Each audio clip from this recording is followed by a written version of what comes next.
Hello friends, welcome to my channel. நம்ம இன்றைக்கி beach style சுண்டல் செய்ய போகிறோம். வீட்டிலையே ரொம்ப ஈஸியாக செஞ்சிடலாம். வாங்க எப்படி செய்யலான்னு பார்க்கலாம் வாங்க. அதுக்கு முதல்ல ஒரு பவுல் எடுத்துக்கோங்க. அதில் வந்து 1 கப்பு வந்து பச்சை கடலை சேர்த்துக்குங்க. இப்போ பச்சை கடலைலாம் வந்து சூப்பர் மார்க்கெட்லேயே கிடைக்கிது, சேர்த்துக்கோங்க. அதில் வந்து முங்குற அளவுக்கு தண்ணி ஊற்றிக்கிங்க. ஊற்றி 1 ஹவர் வந்து ஊற வச்சுருங்க. ஓகேவா? 1 ஹவர் ஊறினதுக்கப்புறம் அதை என்ன பண்ணுறோம், அதில் உள்ள தண்ணியை வடிச்சிட்டு ஒரு குக்கரில் வந்து மாற்றிக்கிங்க. ஓகேவா? தண்ணி அதே தண்ணியில் சேர்க்கக்கூடாது, அந்த தண்ணியை வடிச்சிடணும். ஓகேவா? வடிச்சிட்டு சேர்த்துக்குங்க. அதுக்கப்புறம் வந்து அந்த கடல வந்து முங்குற அளவுக்கு வந்து தண்ணி ஊற்றிக்கிங்க. முங்குற அளவுக்கு தண்ணி ஊற்றிக்கிட்டு இதில் வந்து உப்பு சேர்த்துக்கணும். நம்ம இதில் வேக வைக்கிறது உப்பு சேர்த்தோம்னா அந்த கடலையில் ஃபுல்லாக வந்து உப்பு பிளெண்ட் ஆகிடும். அதனால் வந்து நான் கல் உப்பு சேர்த்துருக்கேன். ஒரு 1/2 ஸ்பூன் வந்து கல் உப்பு சேர்த்துக்கிட்டு நல்லா கல் உப்பை வந்து மிக்ஸ் பண்ணி விட்டுட்டேன். நீங்கள் சால்ட்டு சேர்த்துட்டிங்கன்னா அப்படியே விட்டுருங்க.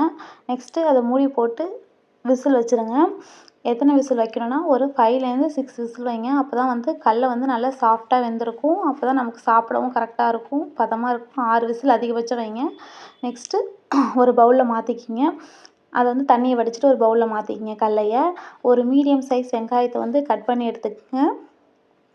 ரொம்ப பொடி பொடியாக நறுக்கணும் அவசியம் கிடையாது. ஒரு மீடியம் சைஸாக நறுக்கிங்க. நெக்ஸ்ட்டு கேரட் வந்து துருவி எடுத்துக்கங்க. நான் வந்து ஒரு 1/2 கேரட் துருவி எடுத்துருக்கேன். 1 ஸ்பூன் வந்து மிளகாத்தூள் சேர்த்துக்குங்க. 1 ஸ்பூன் வந்து கரம் மசாலா சேர்த்துக்குங்க. சேர்த்துக்கிட்டு நம்ம நல்லா மிக்ஸ் பண்ணி விடணும். ஒரு கரண்டியை வச்சு நல்லா மிக்ஸ் பண்ணி விடுங்க. எல்லா கடலையும் வந்து மசாலா வந்து மிக்ஸ் ஆகணும். அதனால் 2 to 3 மினிட்ஸ் வந்து கைவிடாமல் வந்து நல்லா மிக்ஸ் பண்ணி விடுங்க. அப்போ தான் வந்து நமக்கு கரெக்டான பர்ஃபெக்டான டேஸ்ட்டில் வந்து சுண்டல் கிடைக்கும். பார்த்தீங்களா? இதுமாதிரி நல்லா மிக்ஸ் பண்ணி விட்ருங்க. இந்த ஸ்டேஜ் வந்ததுக்கப்புறம் ஒரு தட்டில் எடுத்து சர்வ் பண்ணுங்கள். சூப்பராக இருக்கும் ஃப்ரெண்ட்ஸ். நம்ம சேனலை பார்த்தீங்கன்னா லைக் பண்ணுங்கள், ஷேர் பண்ணுங்கள், சப்ஸ்கிரைப் பண்ணுங்கள், கொஞ்சம் சப்போர்ட் பண்ணுங்கள். தேங்க்யூ ஸோ மச் ஃபார் வாட்சிங்.